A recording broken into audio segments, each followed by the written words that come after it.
Vamos a tratar lo que es la consideración de la memoria y balance de lo que fue el ejercicio económico número 55, que se finalizó el 31 de marzo, y después se va a elegir lo que es el porcentaje de utilidad a distribuir, que ya ha sido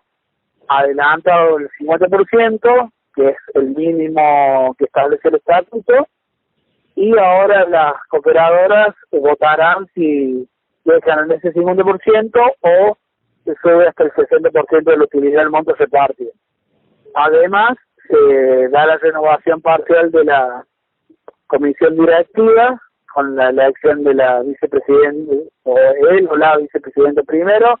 vicepresidente segundo, 15 miembros de comisión directiva por 2 años, un miembro de comisión directiva por 1 año, 14 vocales y el órgano de fiscalización por 1 año. Bien, bueno, ¿qué importancia tiene esta asamblea en este marco tan especial, teniendo en cuenta que, bueno, que hay muchas incertidumbres con respecto a lo que se viene? A ver, la importancia en cuanto a la vida institucional es de poner en situación regular, de continuar esta situación regular que tiene la institución, de que siempre presente su papelería ante las autoridades provinciales en tiempo y forma. Ahora, si bien había una resolución que nos postergaba los mandatos a todos los miembros de la comisión directiva mientras se mantenga esta situación de COVID, consideramos necesario realizar la asamblea para ya hemos planteado internamente con los directores y presidentes de cooperadoras el panorama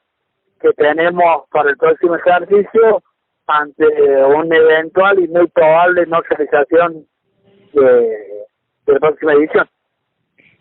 Juan, te consulto finalmente si, en su momento el presidente Nicolás Totti había adelantado que cerca de esta fecha se iba a tomar la determinación definitiva sobre si se realizaba la edición próxima, si se adaptaba a algún otro formato. ¿Esto se empieza a plantear ya internamente, dado la cercanía a fin de año? Sí, lo hemos estado hablando en comisión directiva. La situación es compleja y no hay una vacuna a la vista que puede llegar a dar sus frutos para enero.